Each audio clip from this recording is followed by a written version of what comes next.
हैदराबाद का नौवां निजाम कौन? हजारों वंशजों ने थोप दिया संपत्ति पर दावा। हैदराबाद के आखिरी निजाम मुकर्रम जह के निधन के बाद निजाम की संपत्ति को लेकर विवाद गहराता ही जा रहा है। इस राजवंश के हजारों वंशज संपत्ति में हिस्सा मांग रहे हैं। हैदराबाद के आखिरी निजाम मुकर्रम जाह का पिछले ही साल इस्तांबुल में इंतकाल हो गया था। हैदराबाद के निजाम के पास इतनी संपत्ति हुआ करती थी कि कहा जाता था वह धरती के सबसे अमीर शख्स हैं। देश की आजादी के वक्त निजाम ओस्मान अली खान थे।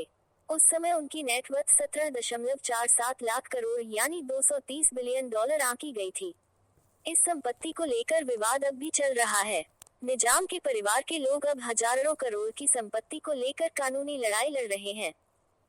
इस कानून लड़ाई में मुख्य रूप से प्रिंस मुकर्रम जह के बच्चे मीर ओस्मान अली खान के पोते निजाम सात और आसफ जही के आखिरी शासक शामिल हैं। इसके अलावा निजाम प्रथम से लेकर 7वें तक के वंशज भी इस कानून लड़ाई में शामिल हैं।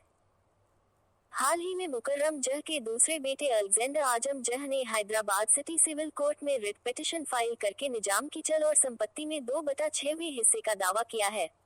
Please subscribe and follow. Azam Jah ने 6 संपत्तियों में अपने हिस्से की मांग की है। इनमें हैदराबाद स्थित फलकनुमा महल, चौमहल्ला महल, चिरान फोर्ट, पुरानी हवेली, नाजरी बाग महल शामिल हैं। इसके अलावा ऊटी में बने सेदार पैलेस में भी हिस्सा मांगा गया है।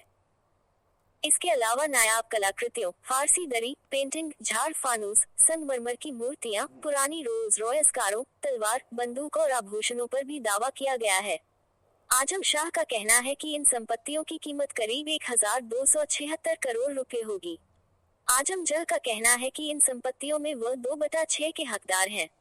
आजम जह फिलहाल ऑस्ट्रेलिया में रहते हैं। वह मुकर्रम जह के दूसरी पत्नी हेलेन आयशा जह के बेटे हैं। वहीं अजमत जह मुकर्रम जह के बसे बड़े बेटे हैं।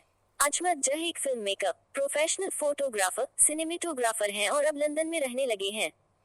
मुकर्रम जह के तुर्की में निधन के बाद अजमत जह उनके पार्थिव शरीर के साथ हैदराबाद आए थे और उनकी अंतिम क्रिया करवाई थी। आजम जह ने दावा किया था कि उन्हें वीजा नहीं मिला, इस वजह से वह हैदराबाद नहीं आ सके।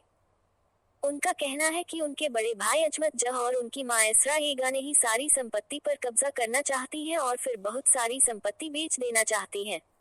उन्होंने कहा कि उनके पिता ने 4 अन्य महिलाओं से भी शादी की थी। इसमें अजमत जह की मां इसरा, आयशा और अन्य से तलाक हो गया था। उन्हें मेहर का वादा किया गया था जो कि मिल नहीं पाया। आजम जह ने कहा कि अब वे भी संपत्ति में हिस्से की मांग कर रही हैं।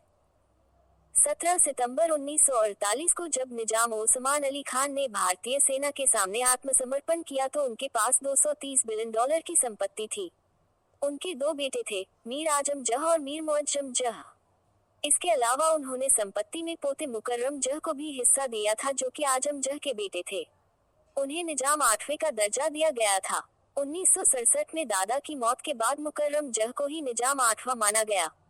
अब जब मुकर्रम जह को ही उत्तराधिकारी बनाया गया था तो संपत्ति पर अधिकारी भी उनका ही बनता था। हालांकि मुकर्रम जह ऑस्ट्रेलिया चले गए। वहां उन्होंने खूब अयाशी की, लेकिन भारत में अपने पूर्वजों की संपत्ति पर ज्यादा ध्यान नहीं दिया। वह हैदराबाद आते थे तो चिरान महल में रुकते थे। निजाम के हैदराबाद के 6 महलों के अलावा पूरे भारत में संपत्तियां हैं। अब इन संपत्तियों की लड़ाई सिर्फ आजम जह और उनके भाई अजमत जह के बीच नहीं है, बल्कि आसफ जही राजवंश के अन्य वंशजों के बीच भी है। इसमें निजाम छठे के पड़पोते रौनक यार खान, मीर महबूब अली खान जिन्हें निजाम 9वें के रूप में चुना गया है, वह अजमत शाह की ताजपोशी का विरोध कर रहे हैं। निजाम प्रथम से निजाम छठे तक आसफ जही राजवंश के 4500 वंशज हैं। इनमें से 2800 जीवित हैं और उन्होंने मजलिस साहिब अजदा सोसाइटी बनाई है। वे निजाम 9वें के लिए दावा कर रहे हैं। इसके अलावा निजाम तवे मीर ओस्मान अली खान के 24 और वंशज हैं।